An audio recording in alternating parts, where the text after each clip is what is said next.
Welcome to Spotlight. I'm Colin Lowther. And I'm Katie Blake.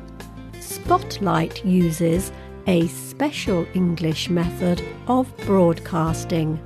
It is easier for people to understand no matter where in the world they live.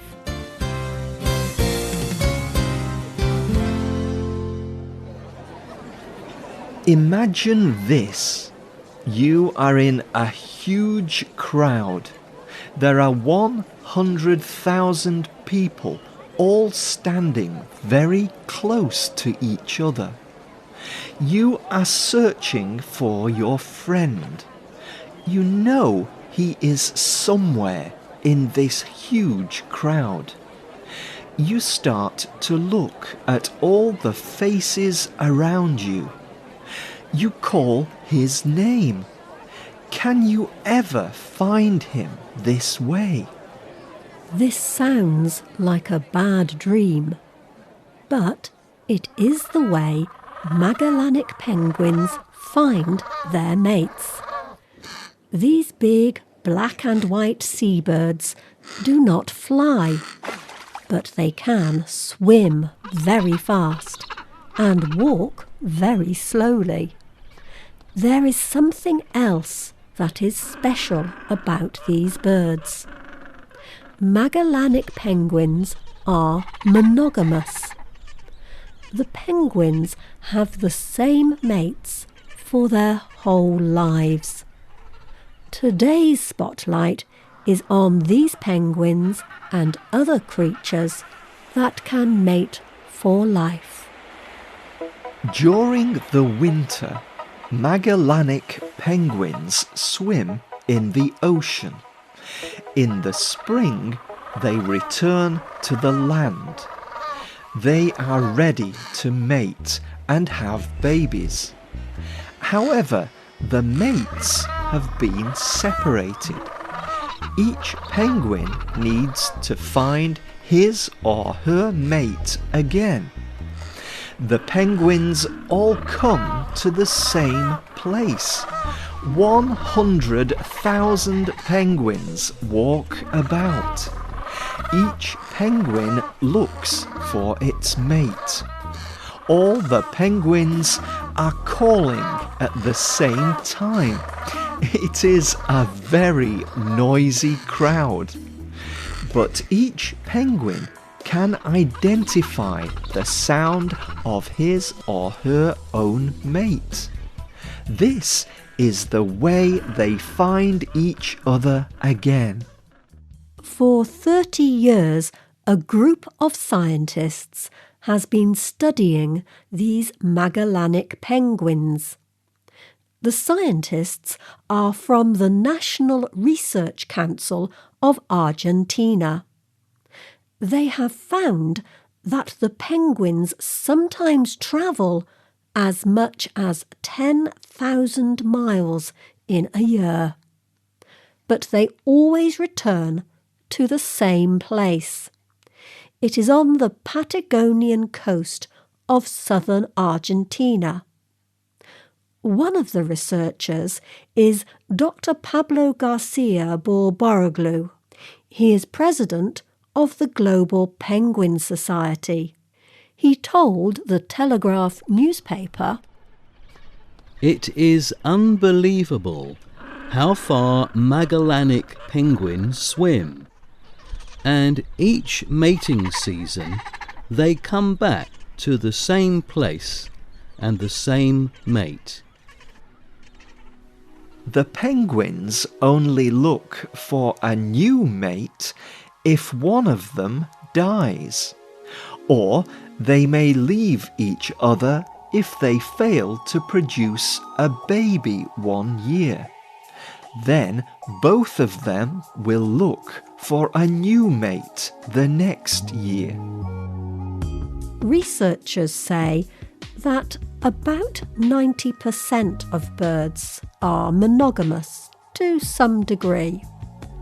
Some of them remain together for one breeding season, but other birds are like the penguins. they stay together all their lives. Albatrosses live for up to 80 years. These large sea birds have wings that stretch more than 3 meters wide. They fly above the oceans for years, but they always return home to their nests to mate, and they remain with the same mate for their whole lives. Even some fish are monogamous. French angelfish live for about 15 years, and these black and yellow fish stay faithful to one mate all of that time. The male and female fish do everything together. They swim together, they defend their territory together, and they feed together. When one of them dies, usually the remaining mate will not look for a new mate. Among other animals, things are different.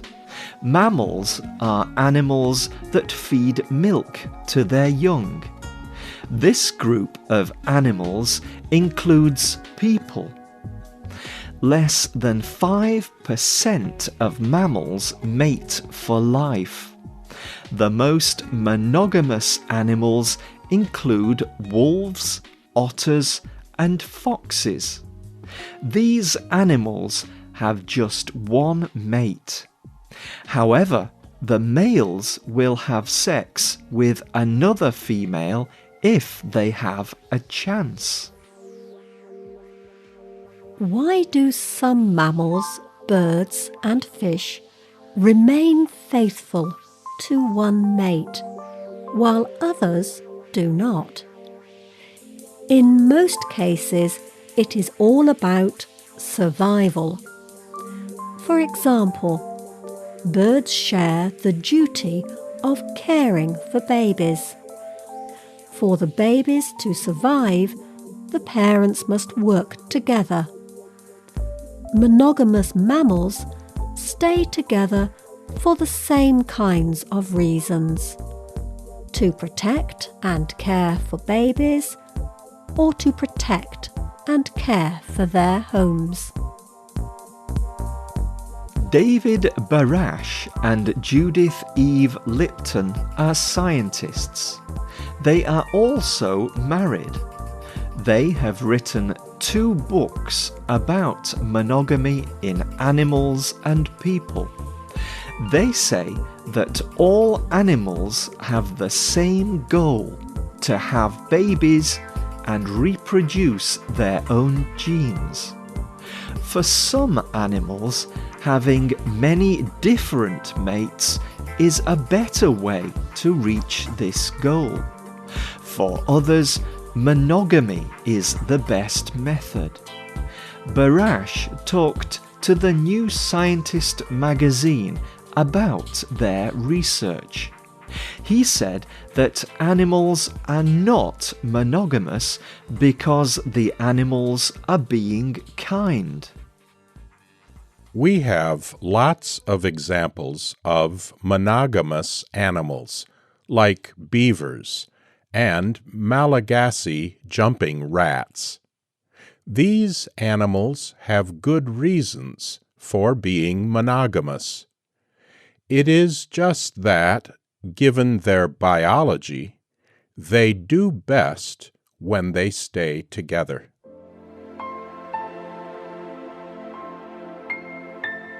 What about humans? Are people the same as other animals? Many human parents marry and stay together all their lives. But it is also very common to have sex with more than one person, with or without permission. Some people think this is only a matter of culture, or of personal choice? Science does not have a clear answer either. Some scientists think there is a monogamy gene in humans. Other scientists have discovered chemicals in the human brain that seem to encourage monogamy. However, other scientists observe that monogamy is not common across human cultures or in human behaviour. They argue that monogamy is not more natural for people. David Barash told the New Scientist magazine, "There is much in biology that works against monogamy, but there is also much that works for it. We, as humans, are not forced to one extreme or the other. There is a lot of room for human choice."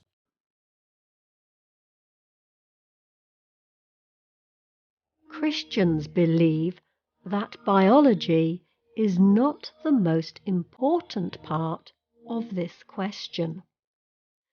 The Bible teaches that being faithful to one person is the best way to live. In the Bible, it says, "A man will leave his father and mother and be united to his wife, and the two people will be one body. So the two are not two, but one. God joined two people together. No person should separate them." However, many people find it difficult to be faithful. People have to decide to be monogamous. They have to choose to be faithful and work hard at it. What do you think about monogamy? Do you think it is easy or difficult for people to mate for life? The writer of this program was Joy Smith. The producer was Nick Mangels. The voices you heard were from the United States and the United Kingdom. All quotes were adapted for this program and voiced by Spotlight. You can listen to this program again and read it on the internet at www.radioenglish.net. This program is called Monogamy, Mating for Life. You can also leave your comments on our website, or you can email us at radio@radioenglish.net. You can also find us on Facebook. Just search for Spotlight Radio. We hope you can join us again for the next Spotlight program.